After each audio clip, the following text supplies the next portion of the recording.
Plato's dialogues with Timaeus and Critias are the source for the Atlantis legend. All other mentions of the island are derived from them. Now, I know there'll be some people saying, hang on a minute, what about Homer, what about Herodotus? I mean, they do predate Plato, there's no doubt about it. But they use the word Atlantis not in the same respect as Plato does. So there was definitely the word Atlantis used by the ancient Greeks. But this concept of Atlantis does come from Plato. And his dialogues claim to quote Solon, who supposedly visited Egypt between 590 and 580 BC. They state that he translated the Egyptian records of Atlantis. But again, there is no record of these elsewhere. And indeed, whether he actually visited Egypt is disputed, despite being mentioned in Herodotus with some inaccuracies. Now, some do suggest that Solon was an ancestor of Plato, which is possible, but certainly somewhat removed. The legend suggests that Solon met a priest in Egypt who told him the story of Atlantis. Solon looked to find any record of the sunken continent when he returned to Greece. He found the scrolls of Aziz, a collection of writings, possibly from centuries ago.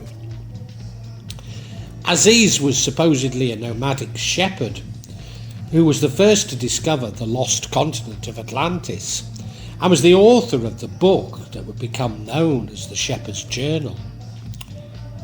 Isn't this sounding just like the Necronomicon? Certainly sounding very Lovecrafty, isn't it? In studying the scrolls, Solon realised that the scholars before him were incorrect in believing that the scrolls to have been written in a dead dialect of Mesopotamia. He deduced that it was actually written in the Atlantean language itself.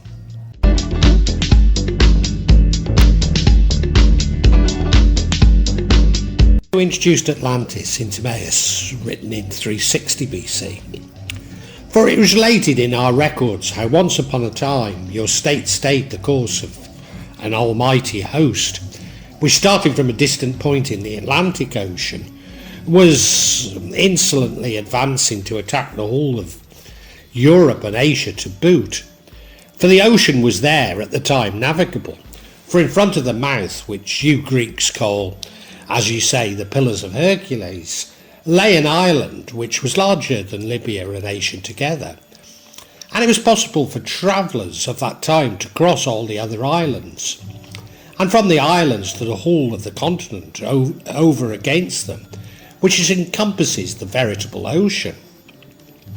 For all we have here lying within the mouth, so as we speak, is evidently an even narrow entrance that is yonder a real ocean, and the land surrounding it most rightly be called the fullest and truest sense a continent. Now in this island of Atlantis there existed a confederation of kings of great and marvellous powers which held sway over all the island and over many other islands, also parts of the continent.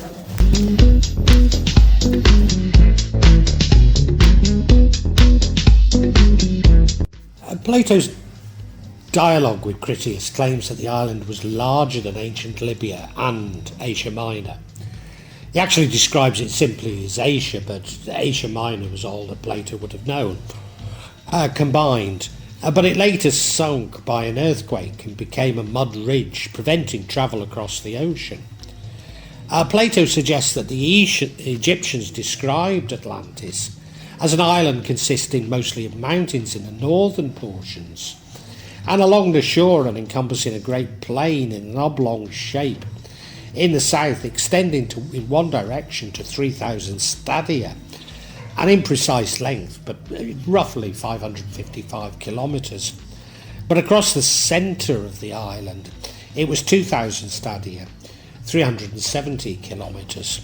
50 stadia, 9 kilometres from the coast, was a mountain, that was low on the sides, broke off all around about the central island itself, was 5 stadia in diameter, 1 kilometre. The Atlanteans built bridges northwards from the mountain, making a route to the rest of the island. They dug a great canal to the sea, and alongside the bridges carved tunnels into the rings of the rock so that ships could pass into the city under the mountain. They carved docks from the rock walls of the moats. Every passage to the city was guarded by gates and towers, and a wall surrounded each ring of the city. The walls were constructed of red, white and black rock, quarried from the moats, and were covered with brass, tin and the precious metal, orichalcum, respectively. Orichalcum or mounting copper may have been a noble matter, as it was supposed to have been mined, or one of bronze or brass or some metal alloy.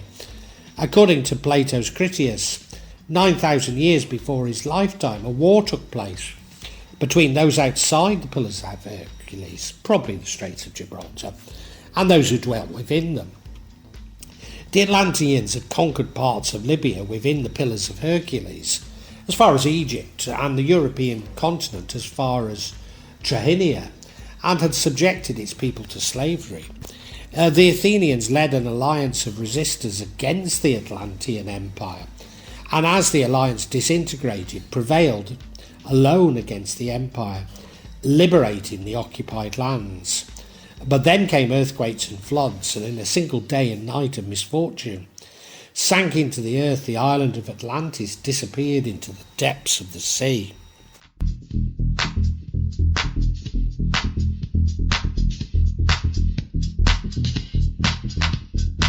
Could Plato's story have been influenced by stories of the destruction to Mediterranean countries by the sea people?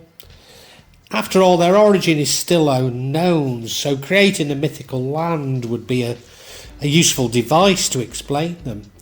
Certainly it's plausible that the sea people influenced an Egyptian myth of Atlantis, if this part of Plato's narrative is factual. Although such a myth is yet to be discovered, save for mentions of the sea people whom the Egyptians eventually defeated.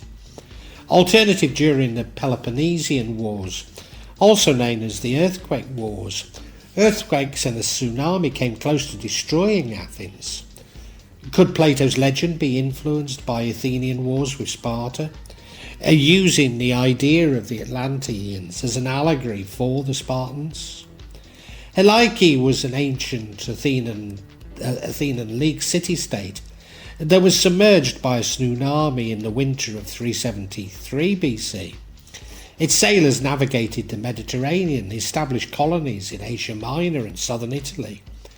The catastrophe was attributed to the vengeance of Poseidon, whose wrath was incited because the inhabitants of Helike had refused to give their statue of Poseidon to the Ionian colonists in Asia, or even to supply them with a model. Certainly not in the Atlantic, but could this have inspired Plato?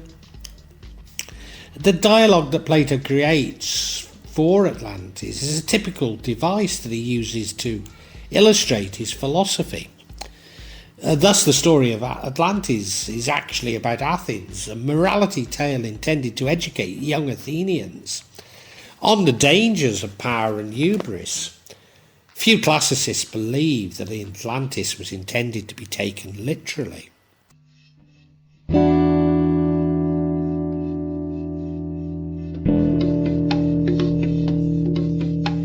It's argued that the Pillars of Hercules represent the Straits of Gibraltar, therefore that the location of Plato's Atlantic was in the Atlantic Ocean. Because the only ocean known to the ancient Greeks would have been the Atlantic, it's often assumed that the location of Atlantic could be anywhere outside the Mediterranean. Despite this, many have argued that Atlantis was actually within the Mediterranean, especially the island of Santorini. Candidates, however, each accompanied by its own peculiar set of evidence and arguments include the Atlantic Ocean, Antarctica, Bolivia, Turkey, Germany, Malta, the Caribbean, and many, many others. Indeed, every decade seems to bring with it new claims to having discovered the location of Atlantis. Undoubtedly, there's a commercial interest in finding these, given the popularity of the Atlantis myth. I do not propose to describe these, nor even attempt to list them all, but will focus on one, and that is Sundaland.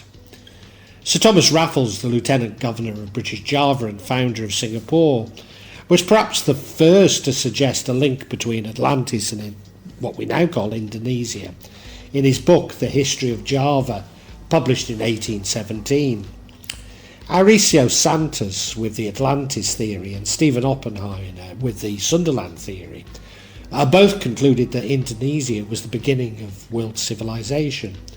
Santos and Oppenheimer combined earth science and mythology. Oppenheimer's main thesis was that the Polynesians, the inhabitants of the Americas, did not originate from China as had previously been believed, but came from people who came from the lost plains of the islands of Southeast Asia. The spread of culture and civilization was due to the Great Flood that hit the Earth's surface 30,000 years ago. The theory that Sundaland was once a large landmass, scientists do agree on. There was a landmass which joined the Indonesian islands of Java, Sumatra, Bali and Borneo with the Southeast Asian mainland. The eastern boundary of Sundaland is the Wallacea line, as the eastern boundary of the range of Asia's land animal fauna, and thus the boundary of Indomalaya and Australasia ecozones.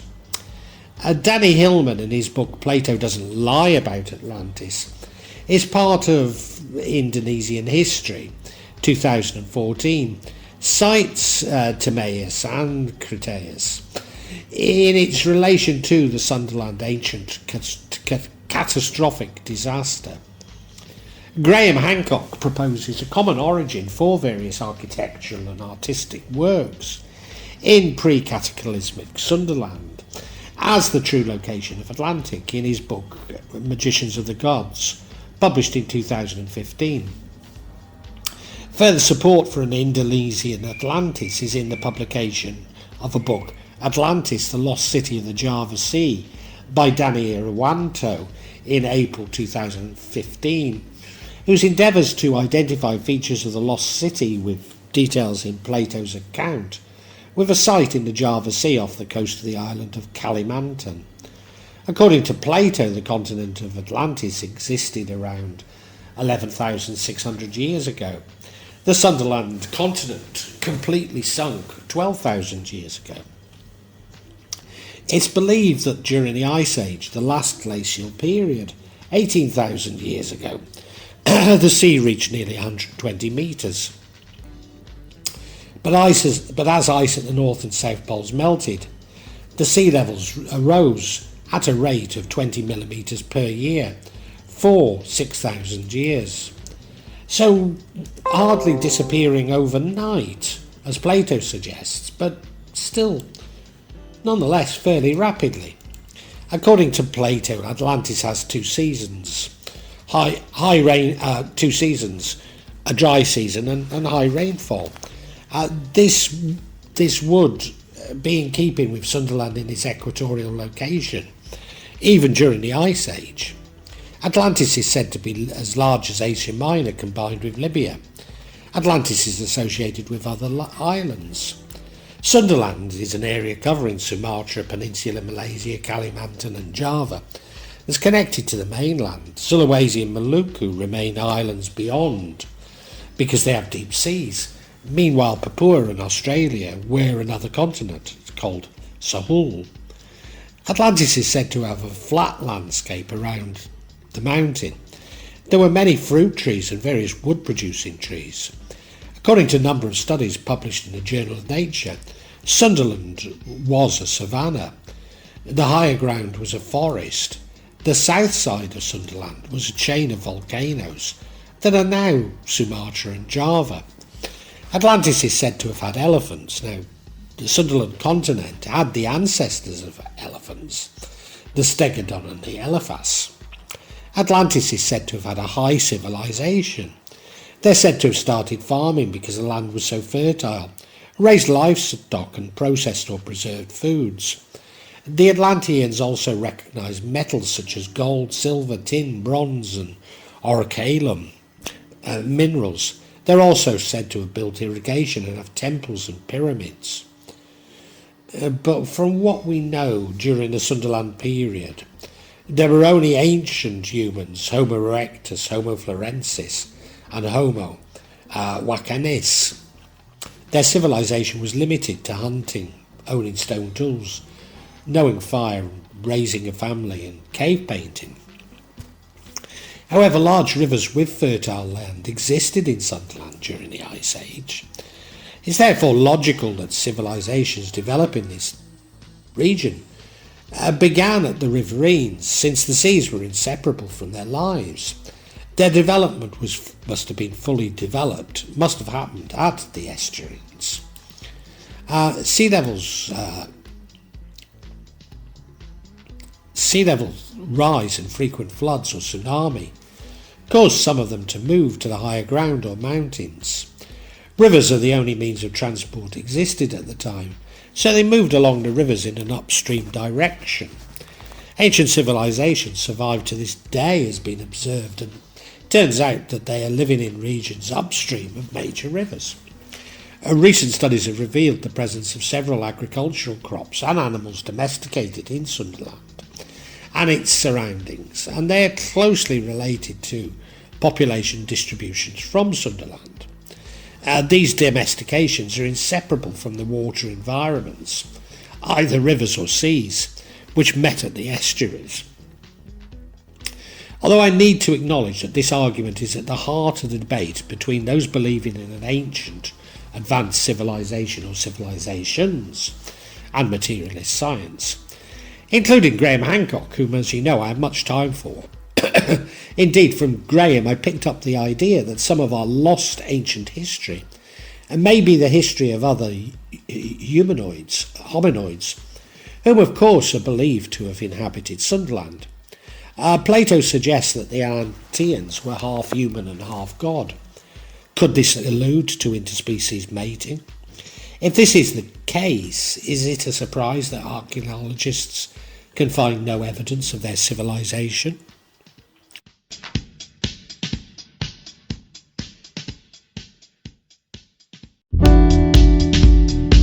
Sir Thomas More, in his 16th century work of fiction Utopia, was inspired by Plato's Atlantis and travellers' accounts of the Americas.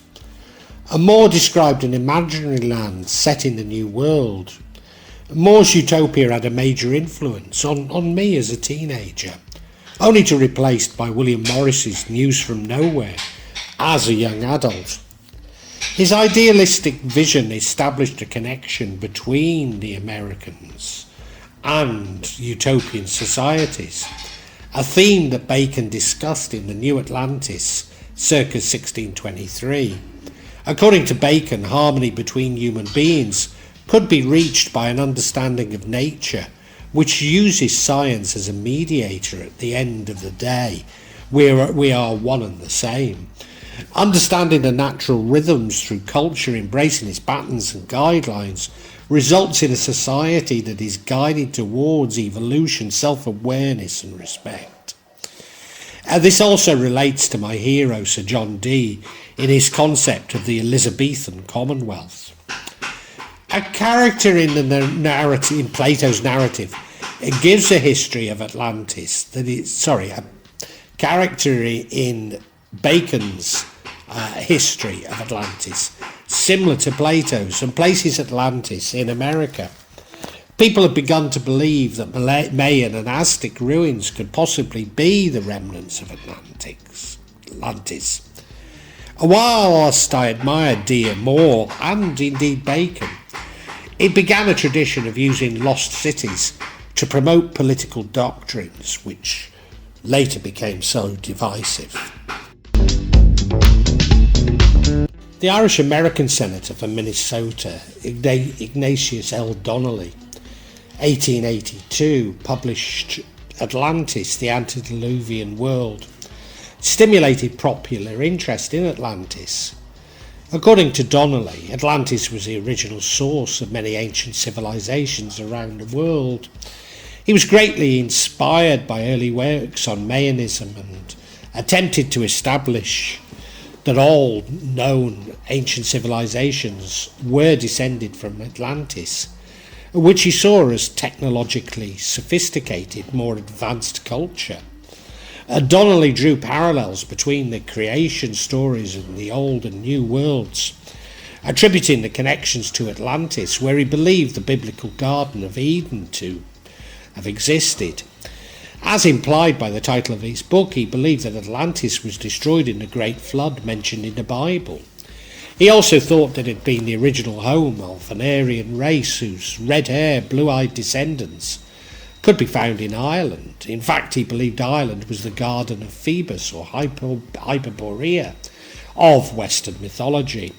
Later he published Ragnarok, the Age of Fire and Gravel, in which he expounded his belief that the flood, as well as the destruction of Atlantic and the extinction of the mammoth, had been brought about by near collision of the Earth with a massive comet. This book also sold well, and both books seem to have been a very important influence on the development of Immanuel Velikovsky's work half a century later.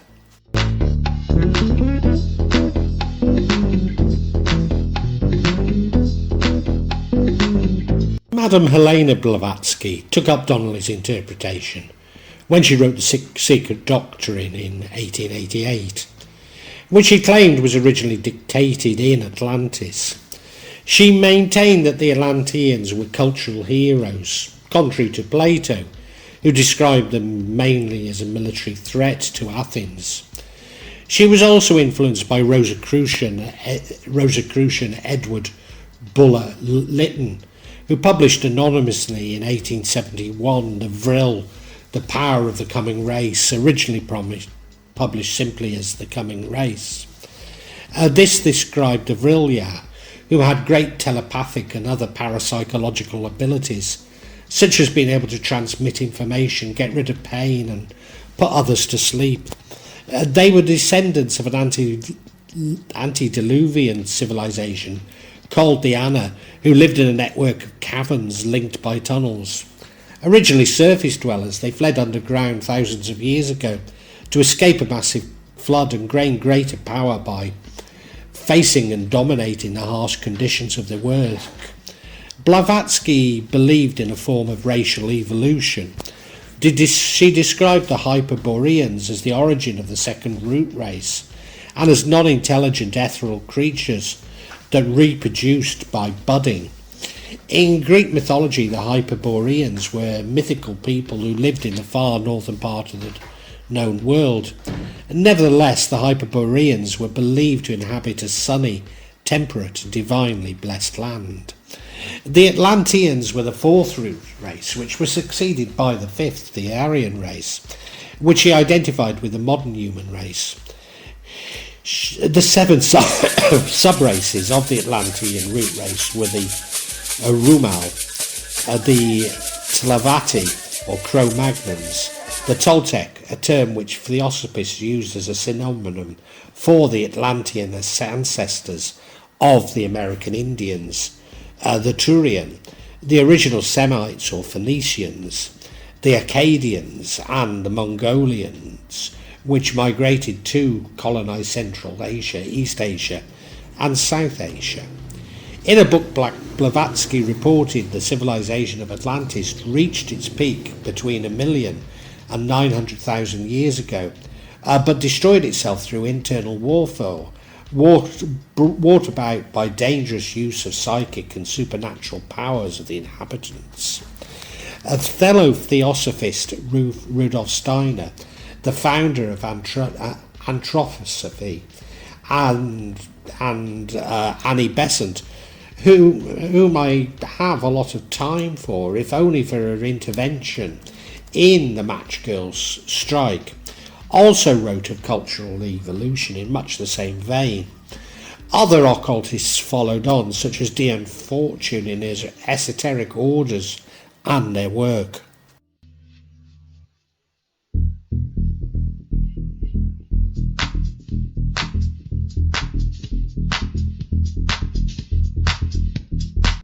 Secret doctrine provided the Nazis with a mythological precedent for their ideological platform regarding the master race, albeit that Blavatsky's writings mention that the Atlanteans were in fact olive-skinned people with mongoloid traits who were the ancestors of modern Native Americans, Mongolians and Malayans.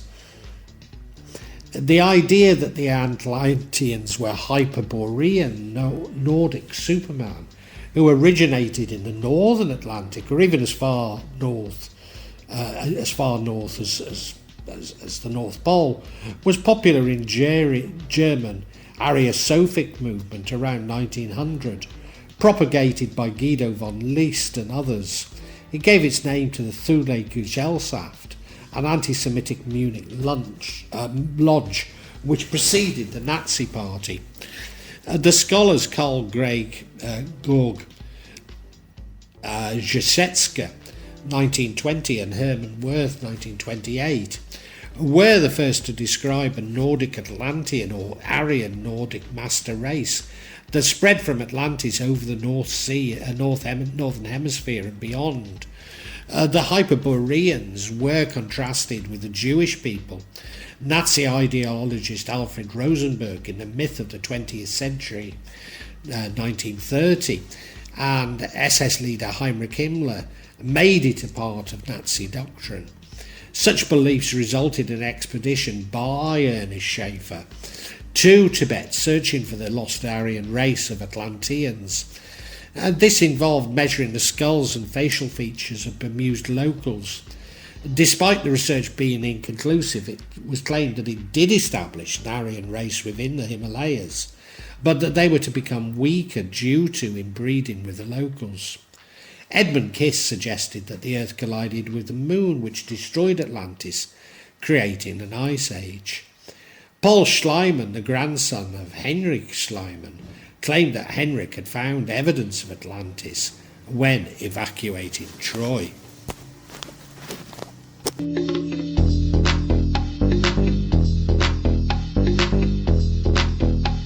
The US clairvoyant Edward Casey spoke frequently of Atlantis. I must declare a personal prejudice, but whenever I hear the name Edward Casey, I immediately think here comes the BS. During his channeling, he claimed that many of his subjects were reincarnations of people who'd lived there, claiming them to be the red race. By tapping into collective consciousness, the Akashic records, a term borrowed from Theosophy, Casey declared that he was able to give a detailed description of the lost continent, including his belief in a giant crystal activated by the sun to harness the energy and provide power on Atlantis. He also asserted that Atlantis would rise again in the 1960s, sparking much popularity in the myth, presumably to kill off communism, I don't know. And then there is the Hall of Records beneath the Egyptian Sphinx, which holds the historic texts of Atlantis. More recently, Graham Hancock, whom I love, has repeated many of these myths about Atlantis. Yes, I love listening to Graham, and do believe that we have much to learn from the past. But I have to say I find his views on Atlantis somewhat misguided.